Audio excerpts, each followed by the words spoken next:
Bangladesh premier league BPL এর সপ্তম আসরের জন্য প্রস্তুতি শুরু করেছে বিপিএল গভর্নিং কমিটি। এদিকে আসন্ন সপ্তম আসরের জন্য দল কিনতে আগ্রহ জানিয়েছে নোয়াখালী, আর ফিরতে চাইছে পুরনো ফ্র্যাঞ্চাইজি বরিশাল। এমনটাই জানিয়েছেন বিপিএল গভর্নিং কমিটির সদস্য জালাল ইউনুস। তাছাড়া বিপিএল এর সপ্তম আসরে থাকতে পারে অনেকগুলো চমক।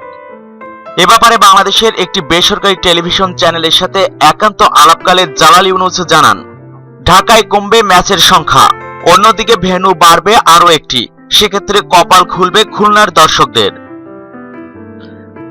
এ সময় খুলনার মাঠের সৌন্দর্য এবং দর্শকের আগ্রহের কথা জানিয়ে বিসিবি কথা বলেন, আমরা আরো একটি ভেন্যুর কথা ভাবছি, সেক্ষেত্রে খুলনা পছন্দের শীর্ষে আছে। খুলনার মাঠ যেমন সুন্দর, প্রচুর দর্শকও পাওয়া যাবে। এছাড়া সিলেট, চট্টগ্রামেও বাড়বে ম্যাচের সংখ্যা। এ সময় পর্যায়ক্রমে জালাল ইউনুস তুলে ধরেন বিপিএল এর পরবর্তী আসরে নোয়াখালী থেকে ফ্র্যাঞ্চাইজি কেনার আগ্রহের কথা। একই সাথে পুরনো ফ্র্যাঞ্চাইজি বরিশালের ফিরে আসার সম্ভাবনার ইঙ্গিতও দিলেন এই বিসিবি কর্তা।